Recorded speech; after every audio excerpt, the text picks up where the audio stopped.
Welcome back. The Herd is coming up next right here on FS1. Let's head over, check in with Colin. Hey, Colin, what's on the show?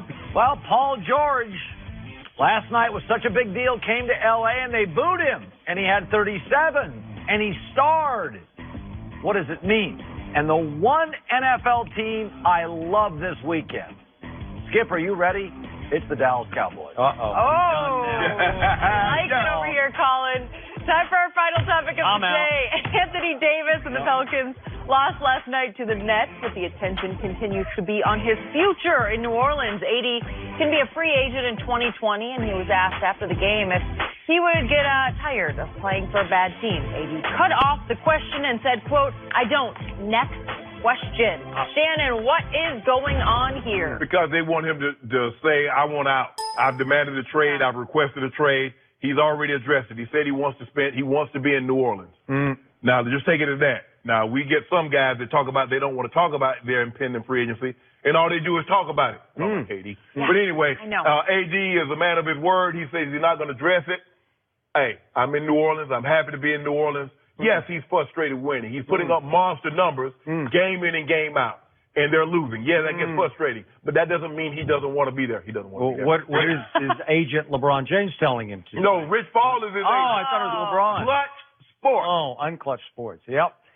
So, to me, this is clearly a case of, do you realize this team has now fallen to 17-22 and second to last in the Western Conference? Yep. So help me out here. Yep. How can you be the best player in basketball in PER, right? He leads in PER. Yes. And you have that little impact on wins and losses? I've said this about Anthony Davis his whole career.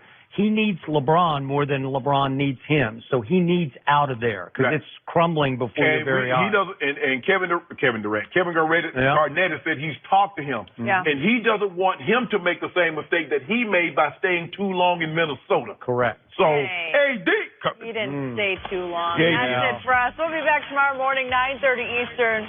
Right now, Colin's going to tell you what Paul George proved last night against the Lakers. The Herd starts. Three rows up into the stands, called him the B word. You're such a B. He was walking away when he said it. But he called him that, and then they trot up the court, and they get tangled up, as you know, as they go past half court, and they fall down. And Draymond has so little respect, he tries to kick LeBron in the midsection. Yeah. And Kiki Vandeweghe, the director of punishment for the NBA, is hearing and witnessing. And he did something that I could not believe he did. What'd he do? He suspended, in the middle of the NBA Finals, a key player for the team that was ahead in the warranted? Whew. Was it warranted? You could make a case, but I've never seen that. And I was shocked and said that the next day on the old show because you just don't take key players out of the finals. But what had you can fine them all you want, but you can't suspend them. But what had Draymond done earlier to Steven Adams? He had done that. I got it. I'm with you, but I was still shocked. It wasn't just a fine. It wasn't some wrist slap. Well, he didn't get the message. Okay. Because they fined him when he did it to Steven Adams, and he did it again. But all of a sudden, they're going back to Oracle for Game 5, and there's no Draymond. Okay. And the truth was, from Game 5 on, 5, 6, 7, Draymond was kind of a basket case because he was completely shook up by all this. No, he wasn't. And then what happened as we watched Golden State teeter and fall? They just ran out of mental and physical gas in 5, 6, and 7, especially that little willowy point guard of theirs who was a two-time MVP. Steph Curry was awful in those last 3 games. Just awful. Do you realize in those 3 games he had only 7 assists in 3 games to 12 turnovers? Is that good? No, that's not good. You know when he shot from the field? 22 of 60 in those last 3 games. So the little guard who could just score at will shot 37% from the field. I'm not talking about 3, just from the field.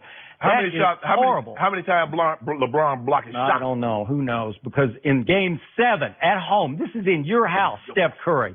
You're a 2-time MVP. You shoot 6 for 19 and 4 of 14 from 3. Is that good? With 4 more turnovers, and he had 1 unsightly turnover in the middle of the fourth quarter. Behind the back into the 5th row. That was Larry O'Brien trophy that he threw out of bounds like that. Well, I think he just did.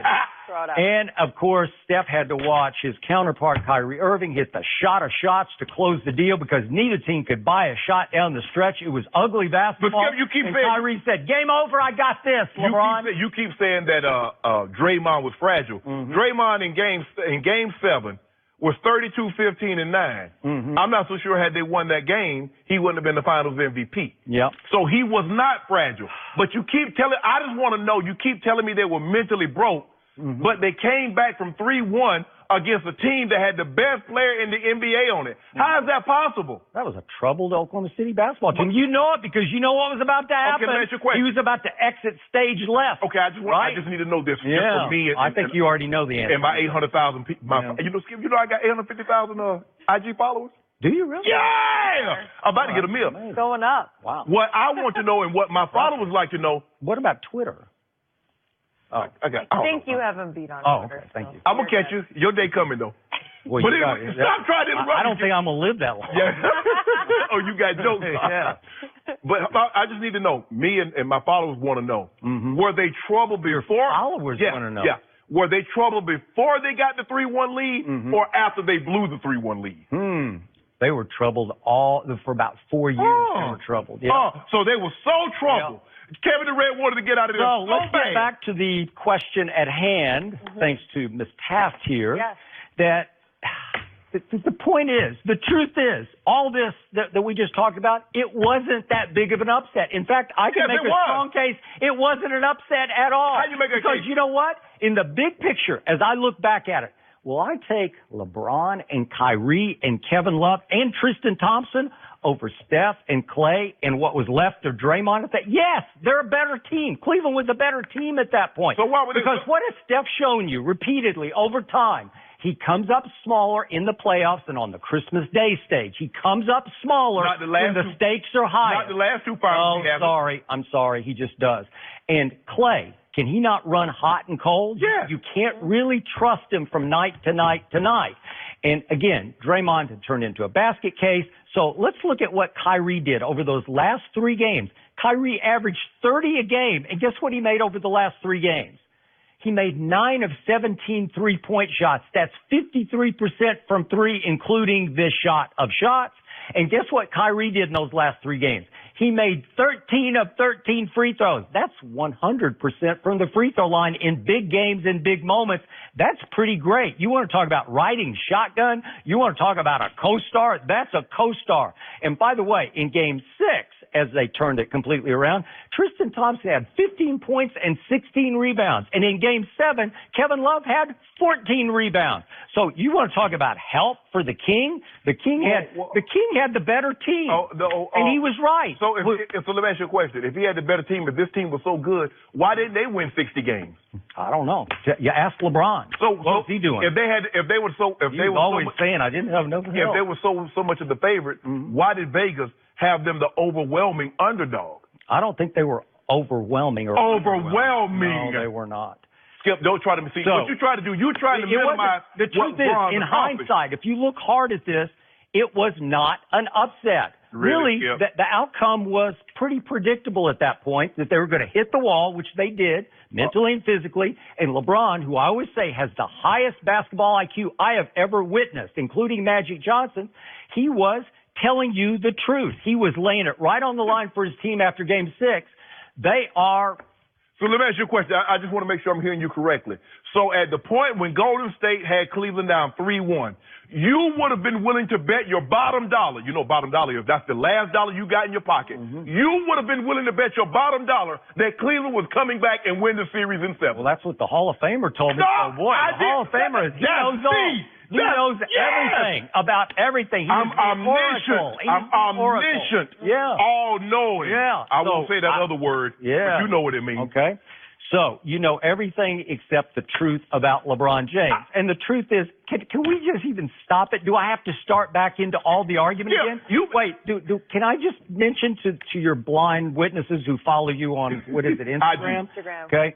To those blind witnesses, I remind you, Michael Jordan was 6-0 in the finals with 6 MVPs, and LeBron is still, I can't help this, I can't erase it, he's still 3-6. Okay. And Michael Jordan never completely melted down in a finals the way we saw LeBron meltdown in his first finals with the Miami Heat at Dallas. I've just never seen like it. And let me finish this.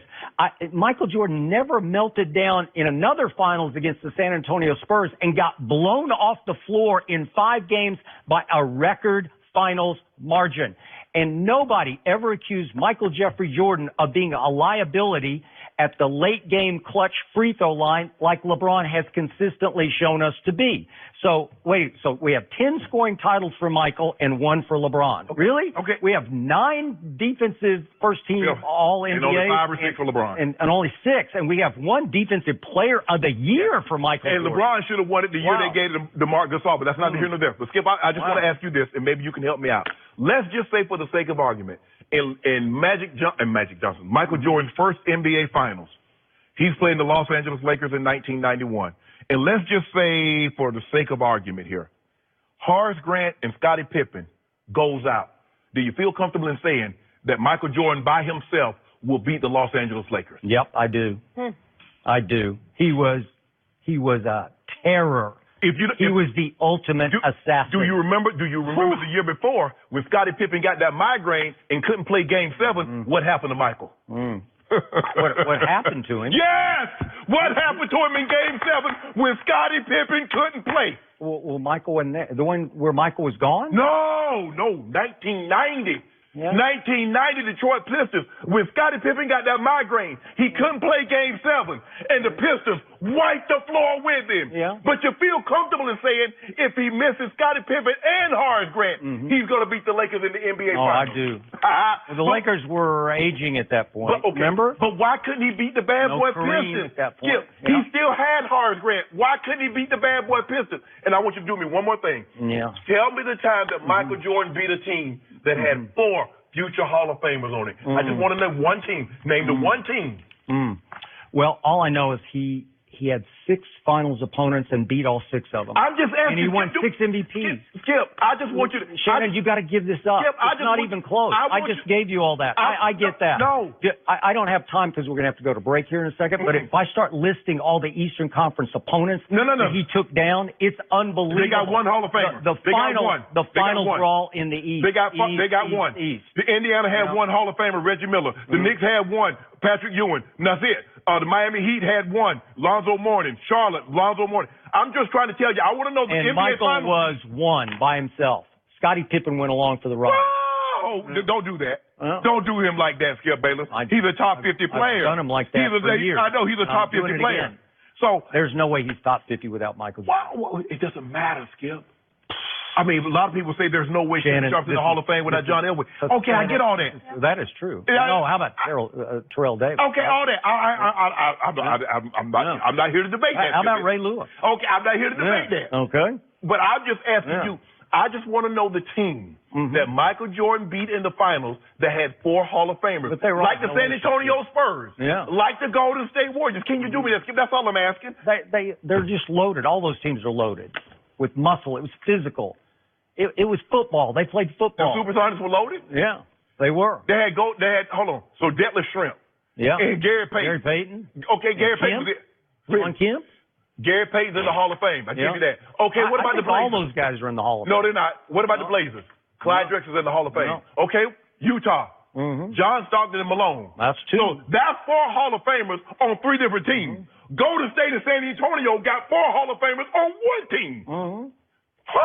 All right. So you got blown off the floor by him. So what's your argument? I don't know what you're talking about. The argument it was a record margin. No one's ever lost the finals by more points than LeBron did. Right. And my argument is that's what happened to Michael Jordan in the Eastern Conference when he played the Celtics, when they had the big 3 Hall of Famers, when they had Bill Walton, the Hall of Famer, when they had Dennis Johnson, the Hall of Famer. That's what I'm talking about, Skip. How many Hall of Famers did Dallas have when LeBron James just completely came unglued? Only 2. Only 2. Who's the second one? Jason Kidd and Dirk Nowitzki. All right. I give you kind of at the end of the line. Now he's at the end of the line. Well, he didn't. Now he's at the end of the line. That was Dirk's finals. They had 1. Okay.